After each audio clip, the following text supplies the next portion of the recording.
Hi there, everyone. So sorry about the delay with that. We're having some fantastic Zoom technical difficulties. I'm sure you've all been having lots of that sort of thing of recent times, but we'll get straight into it. Hey, my name's Griffin Longley. I'm the CEO of Nature Play WA. Thanks so much for joining us today and taking the time during your busy week. We know too that it's coming up to the end of the term. It's a busy time, so we really value your time. And again, apologies for the slow start, but we'll get cracking. So the first thing to tell you is that this session on outdoor learning is being supported by the Department of Education here in WA, and we're really thankful to have their support on that. I think it's also worth just bearing in mind what that means. The fact that our Department of Education in the state of Western Australia sees this area of outdoor learning and play as sufficiently important that they're making the decision to support organisations like ours and activities like this. So this webinar is one of a 5-part series. So the first 4, and you're watching the first today, the first 4 are for teachers and the last one is really for parents. Look, in terms of outdoor learning and play, I just want to share with you that it's really more important than ever right now for outdoor learning and play to be driven. And there's a few things going on, and the key one is that the modern world kind of conspires against children having the time and the space to be active and to play and to learn in the environment around them. So we really need to do everything we can. And then there's that other small detail, which is COVID-19. So we know from research that 1 in 3 parents are saying that their kids' mental health is being negatively impacted by COVID-19. And that's really a significant thing, and it has the potential or the risk to have lasting impacts. So how we support our kids and how we support our schools in supporting our kids and how we support our families in supporting our kids is just so critical right now. And we also know from all the research that being outdoors instantly changes our state of mind. It affects our well-being at a really tangible level. In fact, it's all the way down to a microbial level. As we breathe in biodiversity, it changes our state of being really quite instantly. And we know that, when you go to the beach at the end of the day, or you stop by a park, or you gaze out your window at the ocean, if you're lucky enough to have that, as soon as you have that connection to the outdoors, you sigh, you let out a breath of relief, and your day washes away. And in that state, we're receptive. We're sensorially aware, we're connected to the space around us, we're willing and ready to cooperate with others. There's really tangible psychological and physiological impacts that happen when we're outdoors. And when kids play, they're just right at the very edge of their capabilities. They're doing everything to their best in a way that you just can't motivate kids to do just because you're the teacher. I mean, you can try, you can do your best, and you can do great work, but when kids are feeling playful, that instantly hooks into those intrinsic motivators for them. So all of that is just a way of saying this space that we're here to talk about today and that you're here to participate in a webinar about is not just about the nice to have things that come after all the important stuff is done. This is sacred work. This is how we get the best for our kids, not just for their learning, for their well-being, for their development, and for their enjoyment of that fantastic state of being a child. So with all that being said, I want to welcome Denise Ansing, who's a new colleague of ours here at Nature Play WA and our Playful Education Officer. And we're really stoked to have her on board and to be starting to do more in this education space. So I'm going to pass you on to Denise and we'll get cracking. Thanks, guys. Thanks, Griff, and welcome to everybody who's joining us from all around Perth, all around the state, from the Kimberley down to Esperance, out to the Goldfields. Thank you to the people from the eastern states who've also joined us. A warm welcome to you as well. So I'd like to welcome Daniel Burton and Trudy Bennett, who are our outdoor consultants who we'll be conversing with today. Hello everybody. Hi, Daniel. Hi, Trudy.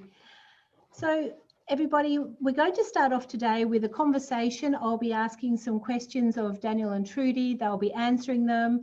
We'll just be having a conversation on the outdoor play and learning topic. And then we've got some questions in from people, and we'll have a Q&A, followed by a second conversation about the role of the educator, and then another Q&A. So are you ready to start? We absolutely are. Thanks, Denise. Okay. So Trudy, let's start with the definition of outdoor play. What does that mean? Well, often at schools we term outdoor play as a way that we can do our lessons differently. So if we turn that into outdoor learning, it really adds value to that word play. And outdoor learning can happen in an outdoor classroom. And an outdoor classroom is basically just a place to learn outside. So it could be right outside your classroom door under the veranda. It could be on the other side of the oval where there's a nice like little buffer zone of trees and bushes. Often this is out of bounds and the students are just dying to get into that space. There might be a space at your school or centre where the children are already building cubbies, and that could be a place where you start. Otherwise, you might have a specific place designed as an outdoor classroom. It could be a circle, a ring of logs or rocks, or some specialised seating, a small group work area. So it's a place where you go and hopefully on a regular basis to learn outdoors. And the benefit of this for both teachers and students is that the size of your group of students or children suddenly shrinks. Not that the number changes, but a group of 30 students inside a classroom, especially when you're doing group work, can get a bit rowdy and noisy. And often this energy kind of gets trapped inside the four walls and the roof. And some children don't deal with that very well. Once you go outside into an outdoor environment, that dissipates. So your class of 30 might suddenly feel like a class of 15, and that energy escapes. And what happens with children with anxiety, if they are like locked into those walls and they're feeling tense, there's no escape route. But if you go outside, suddenly there's more space and you don't feel trapped. And I was working with a group recently, and they could identify where they were living down the street and different places, and they felt a sense of connection to their home and their wider community, which I think also settled them into a learning environment as well, which is really important. Speaking of those, the children with lots of energy, in fact, all children have lots of energy. The outdoors and outdoor classrooms give an opportunity for us to move much more than we can in an indoor classroom where there's furniture and chairs and a lot of children in one particular closed-in space. So even if we have large classrooms, there's no replacement for the amount of space and ability to move around than the outdoors provides us. And the classrooms that we go into and do work with these days, we're seeing a lot more tools and objects that support children to fidget, to wobble and to move. So there's wobble stools, there's weighted blankets, there's chairs and cushions that wobble and have those little dots. And now these are not just tools and resources for those children who might have a specific diagnosis, who need those as resources to support their learning. These tools are being used by all children in all classrooms. And the reason that's happening is because children need to move to learn. In fact, all of us need to move to learn. And when we take learning outdoors, we can move. We can fidget, we can wobble, we can move around, and we can be kinesthetic learners. So those children that need something to fidget with in their hands, all of a sudden there's sticks and there's leaves and there's rocks and there's sand and there's dirt. I am a pen clicker in meetings, so I see as an adult the benefit of learning outdoors and being a teacher outdoors, because I have things that can be in my hands and I can manipulate as I'm learning. And the research tells us that when we move our bodies, our hands, our fingers, we actually activate the brain in different centers that opens our propensity for learning and our readiness to listen, to focus, and to engage in the learning process. Thanks, Daniel. That's a really thorough explanation of the physical benefits there. Thank you. But is learning more holistic than that? What about the social side of things, Trudy, the emotional development? I might go for emotional first, following on, because there's an added bonus with the movement within nature and that tactile touch of nature, and that's nature connection. So Nature Play WA is a big fan of Richard Louv, and he coined the term nature deficit disorder. So if we don't have connection to nature, what is the risk? And what we're seeing is that not having connection to nature has a severe impact on our emotional well-being. So when we're moving in nature, we're sitting on a log, we're touching that log, we're also emotionally relaxing within that space and connecting with nature, which is really important. There's something I love called lingering mentally in nature, allowing our mind to take a reset and linger. And often in classrooms, there's not much space for a mind just to focus on something a little bit different for a while. So we get a lot of input in a classroom from the teacher, a lot of new things to learn, and our minds can get overwhelmed.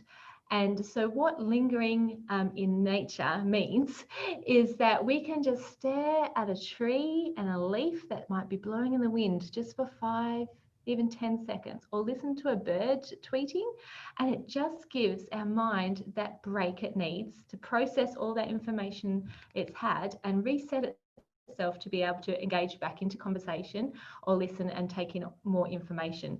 Now, in a lot of classrooms, we see posters and kids' work and the alphabet and times tables plastered all over walls, but also windows. And so we can't see outside to those trees anymore. So taking those down, but also going outside, allows our brain to linger. And then you also talked about social, and Griff mentioned before about children's motivators. And what we find is that children are more motivated to cooperate outdoors. So say you're building a cubby, it's a lot easier to do that with more than one person. And children often have a goal they want to achieve, and they find that they need more than one person to do it. They need a team, or they actually want to bond and create friendship groups out in the outdoor space. And so because they want to do that, they're more motivated to negotiate, solve conflicts. They'll still ask for your help, but they seem to put more effort into working things out. That's so true. And you develop a community as you work together, don't you? Totally. So by working together, you mentioned cooperation, negotiation, and those sort of attributes. But what other personal attributes, Daniel, do you see, or dispositions for learning, do you see children developing through those sort of activities outside together? What a great question, Denise. I think the big one that comes up for me is curiosity. When we're out in nature, when we're outdoors, and when we say out in nature, it doesn't have to be an extreme bushland. It doesn't have to be lots of trees. It can be anything that's just outside your classroom. Nature's out there. It could be the ants on the sidewalk, on the pavement. And in actual fact, when I'm talking about curiosity, ants brings me to a story of a teacher who was coming to the Nature Play workshops that we've done in the past, and she'd come back to the second one and had told us that she was really excited that she'd taken her class book outside to read it under a patch of trees just outside her classroom, and that was one of her initial steps for taking learning outdoors, which is an awesome victory in my mind. Just taking a simple activity like reading outdoors. And she had the problem that while she was reading the book, her students were getting distracted. They were getting distracted by ants that were crawling around where they were sitting. And I exclaimed that this was fantastic, because what an awesome learning opportunity that these beings in our school, these ants, create some curiosity, spark our curiosity and our inquisitiveness to explore the natural world. It turns out the book that they were reading was actually about insects. So some wonderful connection is happening right there, and some authentic opportunity to explore their natural world and take that on a journey of investigation, of exploring what the habitat of the ants are, what type of ants they are, where they were coming from, going to. So many opportunities for lots of questions. And no matter what the age group that you're talking about in an outdoor classroom, curiosity is there. There are so many questions that nature inspires us to ask just by being in it.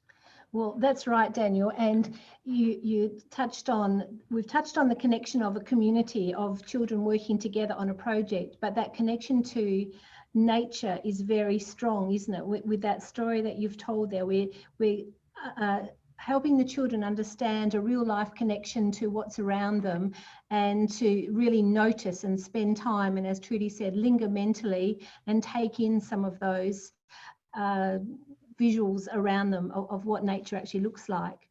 Denise, when you have sorry, Denise, when you have those really strong connections with nature like that, it sparks that emotive part of our brain, and that creates something for learning to hook onto.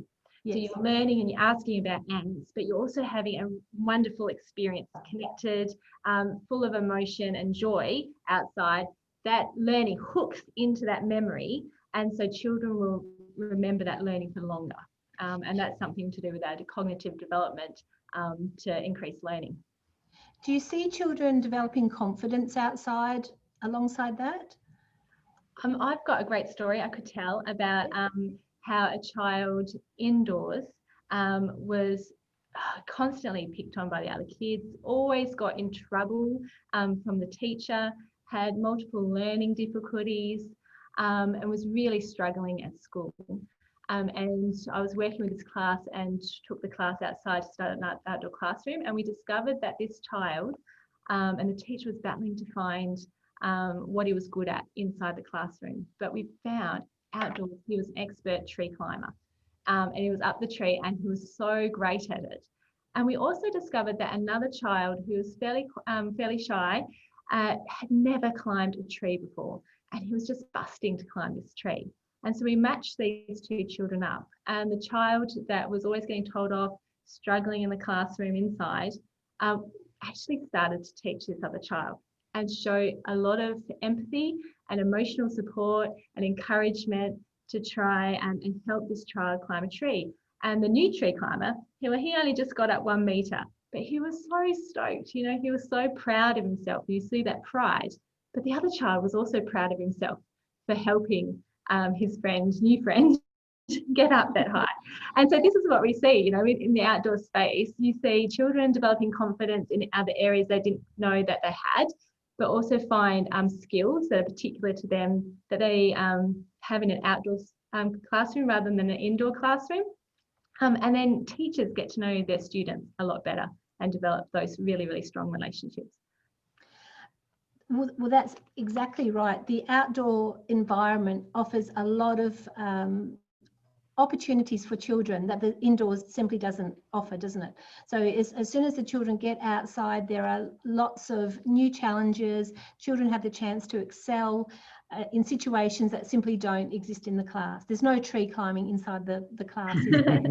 No, that's a very specific skill set for outdoors. Sure is. So in a moment, we're going to be launching a poll for everybody to join in with. We're going to have one more question, then we'll be launching a poll, inviting everybody to participate with that. Oh, looks like it might be there now. Let's go with it now.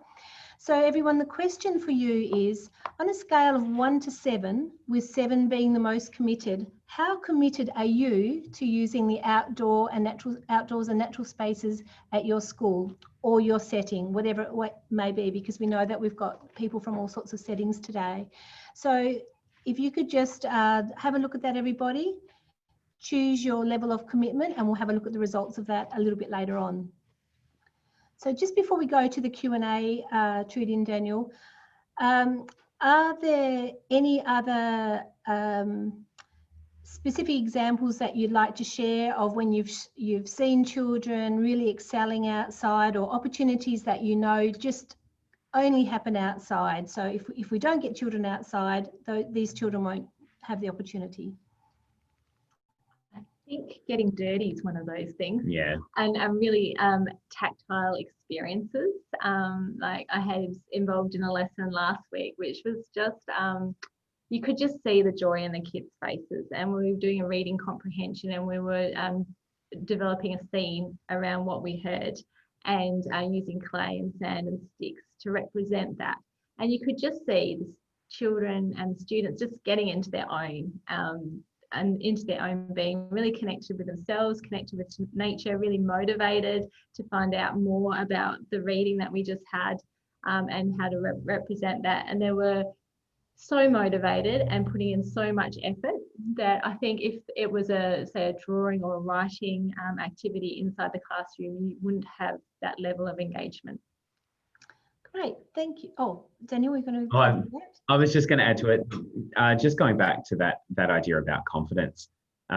When we take on challenges outdoors and we're called to rely on a developing sense of resilience, perseverance and persistence when things don't go right, or when things are tricky, when things are hard and difficult, and we have to persevere through those tough times, then that sense of confidence, that sense of self-efficacy and that self-worth is an absolutely crucial element of using outdoor classrooms and outdoor spaces for learning.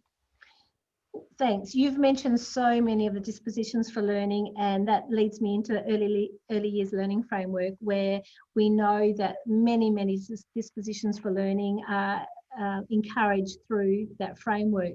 But here's the first question for you. Does it say anywhere in the curriculum that you should learn outside? Well, in the early years framework, there's a lot about having diverse settings for learning, and one of those is being outdoors, and it states that in the introduction to the learning framework, and it's the diversity of the natural materials, but also the engagement with sustainability as well. So we need to be able to fall in love with nature, really to understand it before we try and save nature, and this is really, really important. And that's what the EYLF is saying in a lot of places, that set your learning environments up in lots of different areas and with lots of diversity to allow students to learn in the way that they need to learn, because we have a diversity of students in our classes and settings. It's also in the Australian National Curriculum, looking at throughout the general capabilities, but also through the health and physical education learning area, and also there are possibilities and opportunities within every single learning area to take learning outdoors, and the curriculum is there to be interpreted, and I would argue that it can be interpreted to take every single learning area outdoors to learn. So from there, Daniel, I've got another question here about, can you suggest any really good science projects for outside? So what springs to mind for science?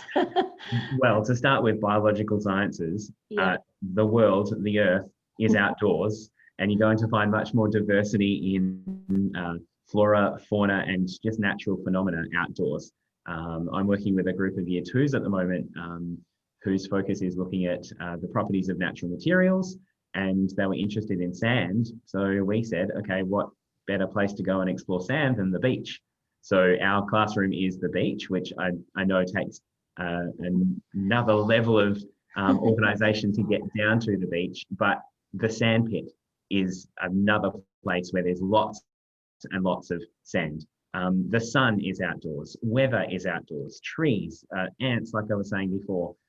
I feel like every single scientific discovery that can be made in a primary classroom or an early childhood classroom can be made outdoors. And the other thing is the outdoors can be messy, and mess is okay outdoors. So it can be more hands-on, more tactile and more experiential when we take science learning outdoors. That's right. So a bit more free, in other words. So here's a question for you. What's your favourite activity? So it sounds like sand might be up there, but what? Making oobleck, I think, is one of my favourites, and that's so much better outdoors. Cleaning a classroom after you've used corn flour and water, that's not so fun. I like ephemeral artworks, and like I was saying before about having like a reading comprehension and then portraying that in a form of art, and it doesn't have to be clay based, but doing like treasure hunts. So I love treasure hunts. So going for treasure hunts for lots of materials, finding the diversity that's out in your space, bringing those materials back in, and then creating something out of those that then could have a photograph taken of it for documentation purposes, but then it just grows again. I think there's so much in our culture which is about having a product and accumulating more and more stuff, that it's nice to know that you can just be in a place, manipulate things around a little bit, and then let it go back into the environment again. And then especially when you're using your imagination and to represent something else with those open-ended materials. The other thing is large numbers, measurement. One of my favourite activities that actually Trudy and I worked with a class on is a patch of trees at the end of the school, that space that Trudy discussed before, that normal out of bounds space. The children had those spaces as cubbies or huts that they managed as a space, and we actually brought perimeter measurement and area measurement into it, and they measured the outline of their cubby space and yeah, did a lot of mathematical work in that space on a large scale. They could include movement, and it was a place that they loved, so it had those emotional hooks that Trudy was talking about before. But for that example, I remember that lesson, and it wasn't the motivation of maths wasn't the motivator for the students. It was ownership of the cubby and who had rights to what land. That was the actual motivator to learn maths. So that's how teachers can be a little bit sneaky with what they do. Yeah, that's right. So just hold a thought there, Trudy and Daniel. Everybody, we're going to just launch that poll again for another minute. I think some people didn't get a chance to access that, so we're just going to launch the poll one more time. And I'll use this moment to say that what I'm really hearing from you, Daniel and Trudy, is so many examples of real life learning, meaningful experiences and so on, but I'm also hearing you start to connect those subject areas together or learning areas together, and it seems like a very integrated style of learning is evolving there. Would you like to speak to that? For me, integrated learning is incredibly important when you start to work outdoors, because it's a time saver. So often a barrier to going outdoors is the crowded curriculum and time and how we're going to fit this in. But when you start integrating different subject areas together and different objectives, then that's how you can create that time and spend a lot more time outside doing it as well. So if you look at what the children are interested in and motivated by, see where that might match in different curriculum areas, and then be creative to combine those together to be efficient with your time outdoors. Absolutely. Oh, I thought you were going to add to something there, Daniel. No, just agree. That's great. So everybody, we'll pause that Q&A just there. We're going to start the second conversation, which is about the role of the educator. So you've touched a little bit on that, but we're going to just delve in a little bit more deeply. Daniel, the outdoor environment is obviously a lot more open than the classroom with the four walls. So what sort of expectations would you set when you embark on outdoor learning? Oh, that's a great question. I think to start with, it's really important to think about the expectations that you have to set for yourself as the teacher or the educator in the space, because you need to feel comfortable in the outdoors. And we don't all feel comfortable in the outdoors, especially more rugged outdoors.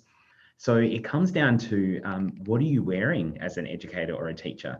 The expectation of what you wear to work needs to change. So can you wear more comfortable clothing so you feel more comfortable? Obviously, footwear is a big thing that needs to be thought of if you're doing an outdoor classroom. And your administration needs to understand that what you're wearing on those days, just like a sport teacher gets to wear sports clothing to do their job, as an outdoor classroom teacher, you need to be wearing appropriate clothing and feel comfortable in the space. And I think, excuse me, Daniel, I've actually got quite a few comments coming through about the children's clothing as well, and the importance of children being able to be comfortable in their own clothing and to get messy as well. So I could just see quite a few people commenting on that at the moment. Yeah, the parents being comfortable with the clothes coming home dirty sometimes, and they've got spare sets to be able to wash as well, which might be difficult for some families. That's a really important question. So I'm glad people have made that comment just now. Yeah, noticeable. Yeah, because we all need to be okay with that. What we've seen is that when children are in more formal uniforms, there's an expectation, even the youngest of children understand that unspoken expectation or potentially spoken expectation that their parents have over how they treat their uniform and how they come home clean or dirty. So they need to be given permission from their parents and from their teachers that it's okay to get dirty. And I think one of the best ways that we can give that permission is by modeling that that's okay. So that's for us as teachers, sitting down in the dirt, being dirty ourselves and playing and being in that space as well, instead of us standing up as the adult and saying, okay, kids, you go and get dirty, or you go and be in that space.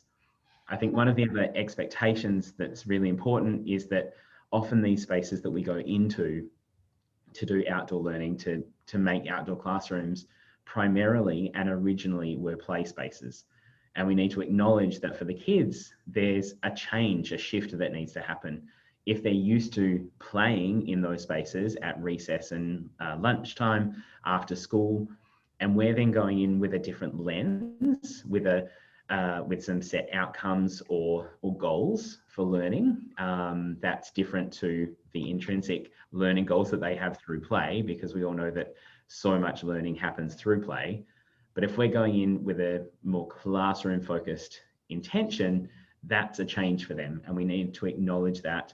And one of the best ways we can do that is actually have conversations with the children about what our intention is in the space, why we're turning this into an outdoor classroom for some of the time, and ask their opinion. How can they learn? How can they show their learning in an outdoor classroom?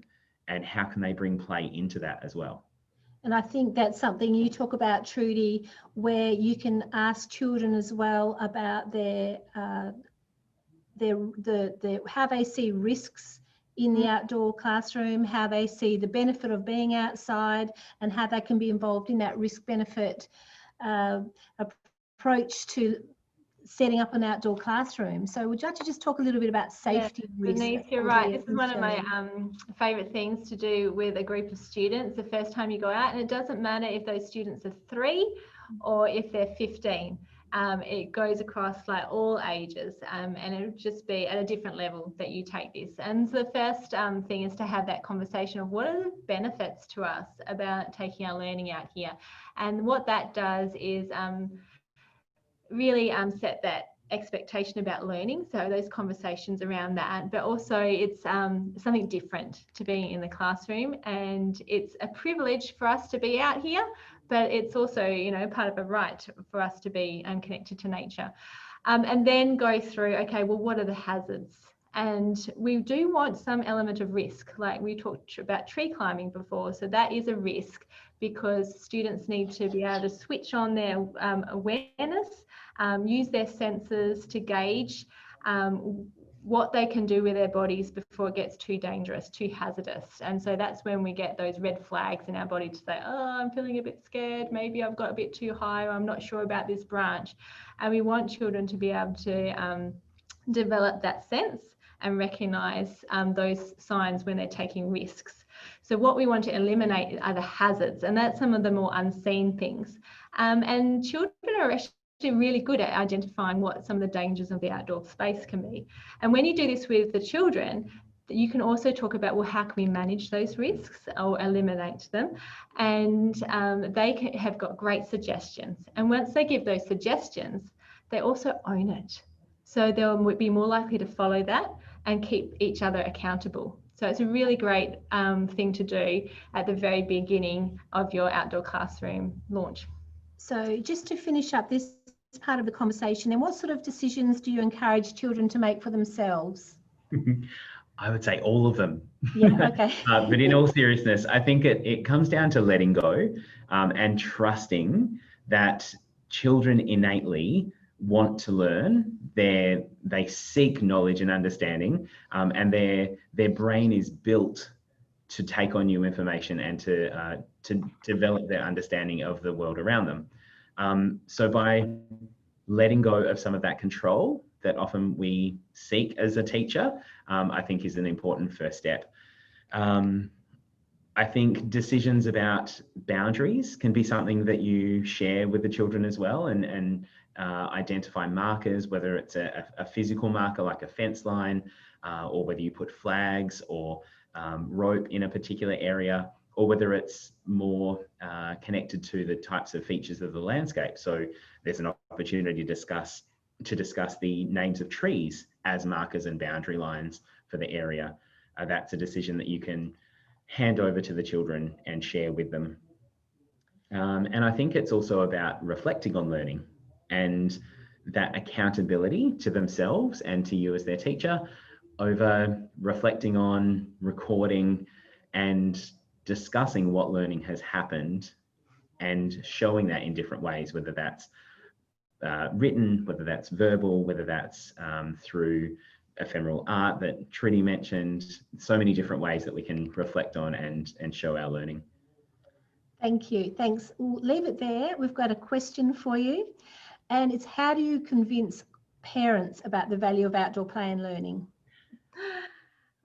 This often goes in hand with how do you convince the principal of a school as well, or the management. And often it'll be great if this, if you have your management on school and board to do that together with for the parents, whether it's be like a parent night or information, collecting some research, and making a little like info sheet that you could send out. The Nature Play WA website has a great resource section with lots of different research elements, so you can go in there and have a look.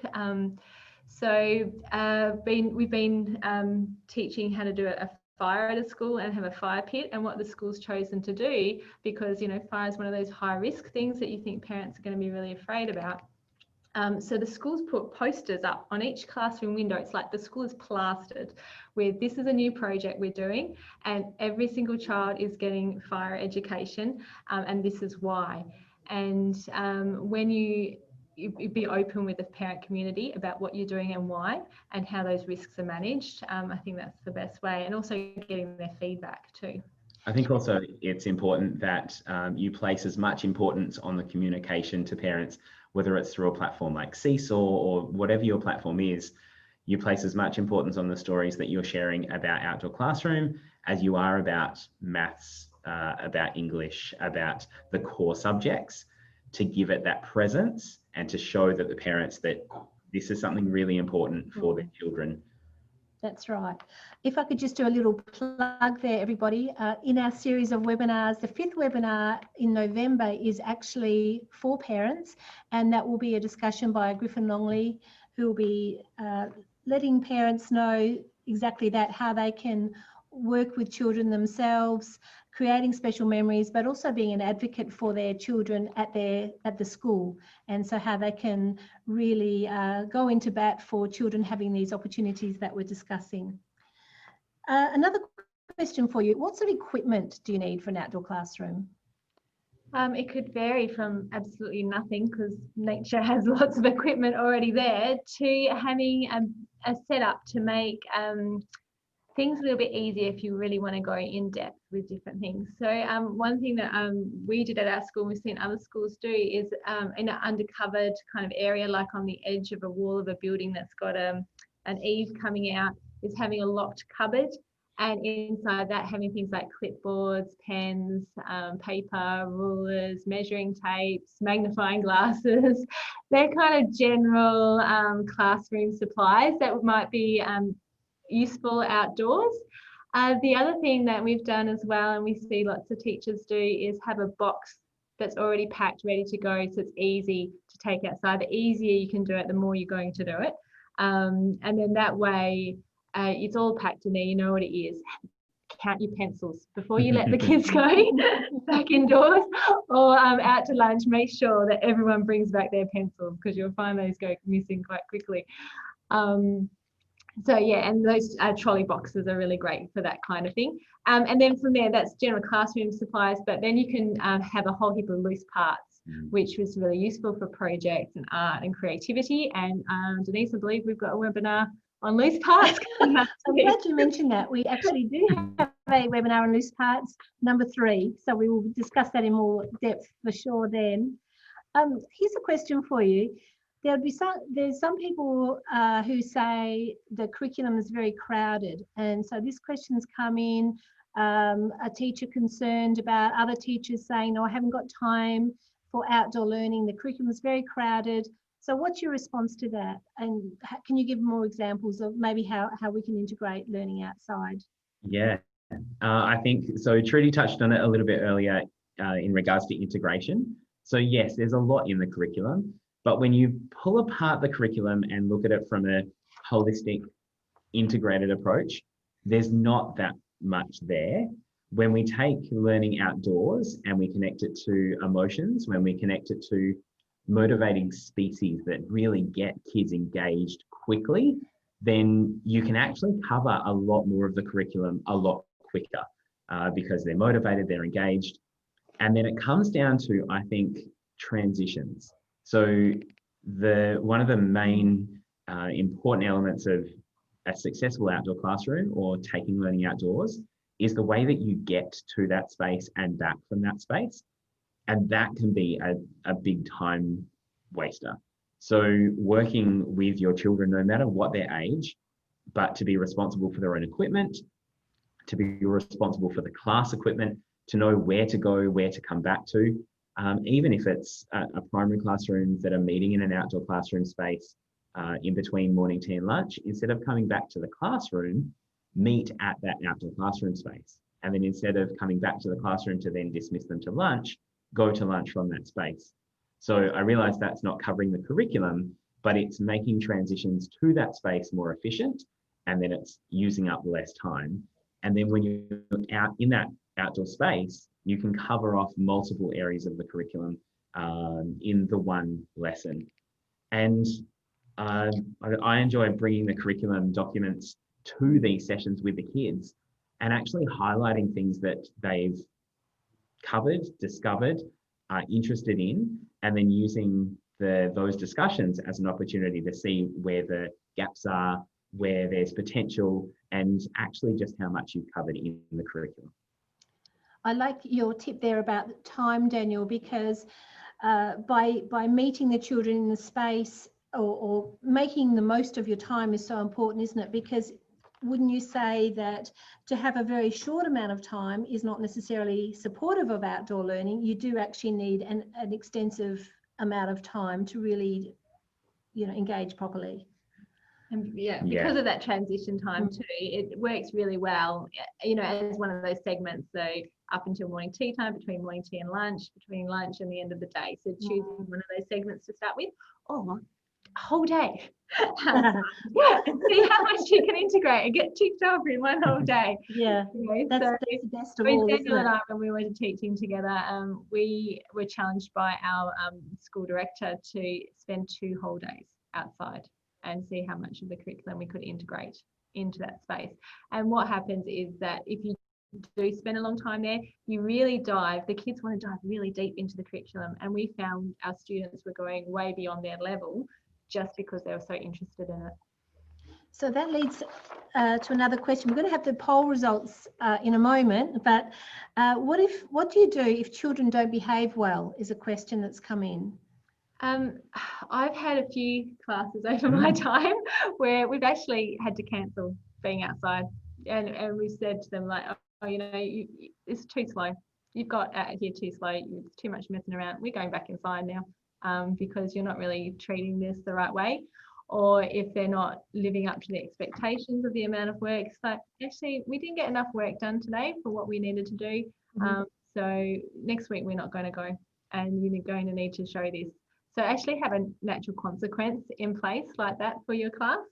And maybe there's a consequence you could let them know if it's an individual, what will happen out there. Maybe there's a special place you have to sit for a while and miss out on part of it. And I've seen a lot of teachers successfully bring their reward system outside as well. I think initially a lot of teachers forget that, like you've got a system set up indoors, and then when you go outside, you forget to transfer that system outside as well. So that can happen, and bringing that reward outside to help, because the children already know what to expect. So try to minimise some of those changes and make your expectations really, really clear. but to remember that the children also have their expectations. So where can you get a compromise? You know, and really watch and see, oh, actually the children need to move like this, or they need to play like that. How can I change what I do to allow for more of that to happen? And then there'll be less behavioural management to actually deal with. So if we let the children play in the way they need to play while they're learning at the same time, then there'll be less behavioural issues. Yeah, I was just going to add to that exact same comment that I think it's important for us to understand the word behaviour as a response to changing the situation. Our brains take about 10 to 15 minutes to adapt to a new environment, whether that's to do with the amount of sunlight, the pressure, the winds, the temperature, the surface that we're walking on, all of those things. And that's whether we're going from our classroom to the art room or to the library. It's also going to the outdoors. So we need to allow time for our bodies and the children's bodies to adapt to the new learning environment before we ask them to sit and focus, or before we give them instruction. So often our advice is to have a dedicated chunk of time at the beginning of your time in the outdoor classroom, which is play. Give them an opportunity to play, then call them back together, then start the focus for the session. If you do that, behaviour is going to be much less of an issue. That's a really good tip, Daniel. And Denise, I've got 2 more tips. Yep, sure. Add those, and then we'll have a look at our polls, because we've got a couple of minutes left. So a couple of tips would be great. Thanks. Great. So yeah, Daniel just said allow that time for free play in each session, and I love doing those treasure hunts, as I said before, as a way to have a play element too. And also set time for play as an unstructured free play space in a new space, just so that you can get to know what the kids are like in that space. And this week's great to do it. This is the perfect week to do it if you have time this week, because then that can give you an idea of what you can do for next term. So you have a session this week where children can, we've got the opportunity to have a look at how we can learn in this space next term. Let's see what we can go and learn, and just set them free and give them the boundaries and a general expectation of behaviour, and when to come back when you call. And just on that one, Trudy, yeah. I think you're right. This week is a good week for that, and it gives the teachers a chance to really observe the children in nature, to see what their interests are, to see maybe what their fears are, and just to spend a little bit of unstructured time with the teacher, not planning too much, but really observing how the children are reacting to nature. You're flipping how you teach. So you're not the one giving the information, you're the one now collecting information from the children by that observation, Denise. You're absolutely right. And observing not only interest, but that fear, as ants, bees, poisonous plants, because unfortunately there's a lot more fear in children about nature. My second tip is one that Daniel mentioned early on, is fidgeting. So reframe how you see listening. So listening can happen differently outdoors. And so you just need to test that. Just test, what did I just say? Or can you summarize that conversation, and just see how they can fiddle and listen at the same time outdoors. So time for play, set a scheduled free unstructured playtime like this week will be great for next term, and just reframe that whole idea about listening and fiddling out in the outdoor space. Thank you. I'm just going to ask my colleague Nicole to see if she can launch the results of our poll, and just to see the level of commitment we've got from people. Wow, look at that. 44% of people highly committed at 7, the highest score there. Wow, that's exciting. Great. So we've obviously got an audience of people who are already very committed to taking their children outside, involving them in outdoor teaching and learning. Thanks, Trudy. Thanks, Daniel. I think we're going to finish up in a minute. So thank you very much for your participation today, a conversation. Yeah, we hope that was helpful for everyone. Thank you. And I've just got a couple of messages for the upcoming webinars. So our next webinar will be after the holidays, everybody, when you're all rested and refreshed. It's at 4 p.m. on Tuesday, the 13th of October. You can register now. The topic is fascinating. It's actually an introduction to David Sobel's 7 outdoor play motifs. Very, very interesting. We're going to discuss the role of the teacher then and how you can support children playing and learning by creating inviting outdoor spaces. And as we mentioned, the third webinar is going to be looking at loose parts, how you can resource and store and manage and use loose parts in your outdoor play and learning. The following webinar is actually about implementing outdoor play. So depending on the setting that you join us from, you might like to come along to that one and see what Daniel and Trudy can suggest for you there. And as mentioned before, the 5th webinar is the one that you might like to share with your parent body. It's when Griffin Longley will be discussing the role of parents in creating special memories and advocating for outdoor play and learning at their children's school. So all of this webinar information can be found on the Nature Play WA website. So we'd love you to join us. Thank you for watching and listening to today's conversation. And I'll pass you back to Griffin Longley. Thanks. Hey guys, look, I won't hold you up for long. Thank you so much for attending and for your participation. Once again, sorry for the slow start there with the technology, but we're all over it now. From here on, it's all smooth sailing. Look, a few ideas to leave you with, and the key one, guys, is just to remind you that this is core human inheritance. You know, this opportunity to play, to connect with the world around you is just what being a human being is all about, and it's how we learn. You know, in the same ways that puppies learn to be puppies, to be dogs by rolling over each other and testing each other's boundaries, human children learn to be good humans through play and through connecting to their outdoors. But it really is up to every one of us to make it, to facilitate that, to allow it, to find the space in the areas that we have some control to allow that, and to give kids the opportunities to draw out all the incredible stuff that they do from that. And we know from the research that there's a dose relationship with nature. So what that means is that the more nature you get, the better your well-being. We also know there's an inverse dose relationship with nature and the symptoms of ADHD and other attention deficit disorders. So the more nature you have, the less of those symptoms you have. So it really feeds into the core elements of childhood and of teaching and of what we're all about. And it's fantastic to see how committed you all are.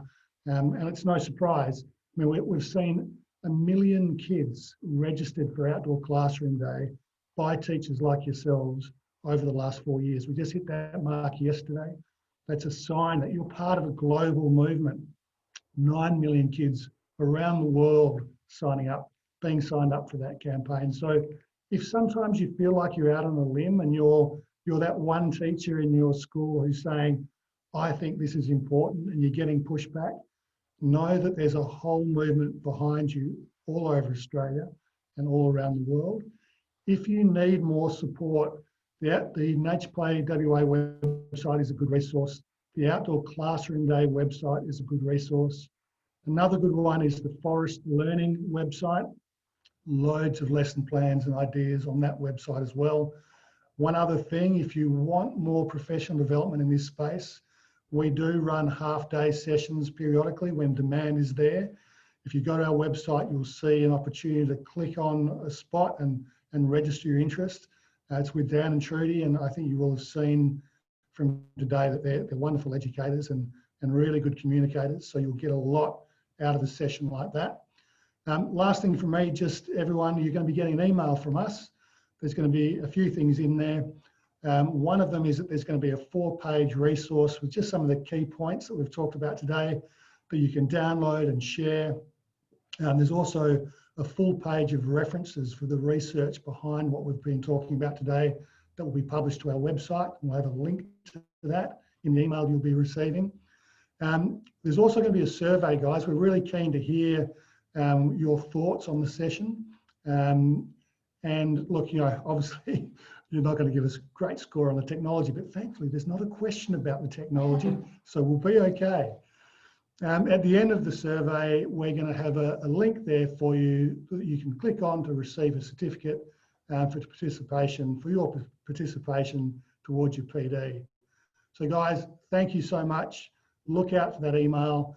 Please let your friends and colleagues know that there's more to come. We'll also let you know, last thing in that email, where and when you can access the recording of this webinar. If you know anyone who missed out through our tech problems, just direct them to the recording. You can also go back over that at your own convenience. Thanks very much, guys. We're done.